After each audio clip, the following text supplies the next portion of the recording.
Halo, perkenalkan nama saya Dina Resta Pauji dari kelas 04 Sake 001 dengan NIM 2010112000420. Assalamualaikum warahmatullahi wabarakatuh. Perkenalkan nama saya Nengi Netasari dengan NIM 201011201079. Assalamualaikum warahmatullahi wabarakatuh. Perkenalkan nama saya Prayogi Adiatha dari kelas 04 Sake 001 dengan NIM 201111200512. Halo, Assalamualaikum. Perkenalkan nama saya Salsabila dari 004 Sake 001. Assalamualaikum warahmatullahi wabarakatuh. Perkenalkan, saya Uswatun Hasanah dengan nomor NIM 201111200016 dari kelas 04 Sake 001. Mengapa sih kita perlu berinvestasi? Pasti kalian bertanya-tanya, memang apa keuntungan dari investasi itu sendiri? Nah, sebelum kita membahas tentang investasi, izinkan saya untuk membahas tentang inflasi terlebih dahulu. Inflasi adalah suatu proses meningkatnya harga-harga secara umum dan terus-menerus, atau dengan kata lain merupakan proses menurunnya nilai uang secara terus-menerus. Nah, sekarang kita membahas tentang investasi. Apa investasi itu? Investasi adalah mengelola aset atau harta sehingga aset atau harta tersebut dapat memberikan hasil di kemudian hari. Sedangkan investasi di pasar modal adalah dengan membeli efek untuk memperoleh keuntungan berupa capital gain dan dividen. Di dalam investasi saham terdapat aset dan keuntungan. Aset itu sama dengan saham, sedangkan keuntungan itu sama dengan capital gain dan dividen. Keterangannya itu, capital gain adalah selisih harga beli dan harga jual efek, sedangkan dividen adalah pembagian keuntungan dari perusahaan kepada pemegang saham. Nah, perbedaan menabung versus investasi. Perbedaan yang pertama itu dimulai dari tujuan. Tujuan dari investasi itu sendiri adalah memperoleh keuntungan dengan sebanyak-banyaknya, sedangkan menabung itu tujuannya hanya menyimpan. Perbedaan dari potensi risiko juga. Kalau investasi itu terdapat risikonya, sedangkan menabung relatif tidak ada risiko. Perbedaan selanjutnya dilihat dari jenis transaksi. Kalau investasi itu transaksinya jual beli, sedangkan kalau menabung hanya simpan pinjam. Perbedaan selanjutnya itu ada tempat transaksi. Kalau investasi itu di pasar modal, sedangkan tempat transaksi menabung itu di perbankan. Apa itu pasar modal? Pasar modal itu mempertemukan pihak yang membutuhkan dana jangka panjang dengan pihak yang membutuhkan sarana investasi pada produk keuangan seperti saham, obligasi, reksadana, dan lain-lain. Nah, seperti itu gambarnya. Perusahaan ke pasar modal dan investor juga ke pasar modal. Kita akan membahas mengenai manfaat keberadaan pasar modal. Di sini kita akan membahas 5 manfaat keberadaan pasar modal. Yang pertama, sumber pembiayaan. Sebagai salah satu sumber pembiayaan jangka panjang bagi perusahaan dalam mengembangkan usahanya. Kedua, sebagai wahana investasi.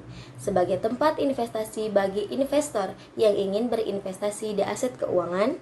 Yang ketiga, ada penyebaran kepemilikan perusahaan sebagai tempat untuk penyebaran kepemilikan perusahaan kepada masyarakat. Yang keempat, keterbukaan dan profesionalisme, salah satu industri yang sangat terbuka dan menjunjung tinggi profesionalisme sehingga akan mendorong terciptanya iklim usaha, yaitu untuk menciptakan lapangan kerja atau profesi bagi masyarakat, baik sebagai pelaku pasar maupun investor. Pembahasan selanjutnya ada 8 langkah investasi di pasar modal. Sebelum kita berinvestasi di pasar modal, tentu ada langkah-langkah yang harus kita lakukan. Yang pertama, pahami tujuan investasi, baik itu untuk biaya pendidikan, dana pensiun, dan lain sebagainya. Dan dalam jangka waktu juga kita harus memilih apakah kita akan menggunakan jangka pendek, jangka panjang, ataupun jangka menengah. Yang kedua, kenali profil risiko. Yang ketiga, pelajari alternatif investasi. Yang keempat, pahami tingkat risiko produk investasi. Yang kelima, tentukan batas investasi. Keenam, tentukan strategi investasi. 7. Manfaatkan jasa profesional, itu pun apabila diperlukan. Yang kedelapan, pertahankan tujuan investasi. Dalam investasi di pasar modal, ada prinsip-prinsip yang perlu kita ketahui. Yang pertama, pergunakan dana lebih. Yang kedua, dapatkan informasi mengenai produk investasi sebanyak mungkin sebelum mengambil keputusan berinvestasi. Ketiga, jangan menempatkan seluruh dana investasi pada satu jenis instrumen yang sama. Yang keempat, kenali perusahaan sekuritas di mana Anda berinvestasi. Yang terakhir, yaitu investasi secara berkala dengan orientasi jangka panjang. Sebelum kita berinvestasi, tentu kita harus memilih apakah kita akan berinvestasi di saham ataupun di yang lainnya. Kalau kita ingin berinvestasi di saham, kita harus tahu apa itu saham. Saham adalah bukti kepemilikan suatu perseroan atau perusahaan yang merupakan klaim atas penghasilan dan kekayaan perseroan. Konsep dasar obligasi: yang pertama, surat utang jangka menengah dan panjang. Yang kedua, dapat dipindahtangankan. Yang ketiga, berisi janji untuk membayar imbalan berupa bunga pada periode tertentu dan melunasi pokok utang pada waktu yang telah ditentukan kepada pihak pembeli obligasi tersebut. Konsep dasar reksadana. Reksadana adalah sarana untuk menghimpun dana dari masyarakat yang memiliki modal sebagai unit penyertaan untuk diinvestasikan dalam berbagai saham atau instrumen investasi lainnya oleh manajer investasi. Nilai dari pengelolaan dana tersebut dibukukan dalam nilai aktiva bersih atau NAB. Reksadana NAB inilah yang digunakan sebagai indikator harga suatu reksadana. Semakin meningkat NAB per unit penyertaan suatu reksadana, maka semakin tinggi pula keuntungan investor. Konsep dasar ETF. ETF adalah reksadana yang diperdagangkan seperti hal saham di bursa. ETF menjadi satu alternatif efek yang mudah dan terjangkau. Yang kedua, diverifikasikan kepemilikan saham hanya dengan kepemilikan satu ETF. Saham hanya dengan kepemilikan satu ETF. ETF terbagi menjadi satu alternatif efek yang mudah dan terjangkau. Yang kedua, diverifikasi kepemilikan saham hanya dengan kepemilikan satu ETF. Indeks saham, instrumen yang digunakan sebagai indikator dari pergerakan harga dan kinerja saham atau sekumpulan saham, dapat berbentuk indeks saham individu maupun indeks kumpulan saham sektoral maupun non-sektoral. Informasi tentang perdagangan saham di B. Transaksi saham menggunakan continuous auction system atau sistem lelang berkelanjutan yang didasarkan kepada order driven market melalui Just Next Key atau Jakarta Ultimate Trading System Next Generation. Pihak yang boleh melakukan transaksi atau memasukkan order hanya anggota bursa atau AB yang juga menjadi anggota clearing AB Clearing. Investor melakukan transaksi saham melalui AB yang memiliki izin sebagai perantara perdagangan. Efek AB akan mengenakan biaya transaksi untuk setiap transaksi yang dilakukan oleh investor. Transaksi dilakukan dalam bentuk stripless dengan settlement T+3. Transaksi dilakukan dengan remote trading system. Di sini terdapat biaya transaksi di pasar sekunder. Komisi broker yang dibayarkan investor kepada AB maksimum 1% dari nilai transaksi. Kemudian, komisi broker dikenakan PPN 10% yang dibebankan ke investor.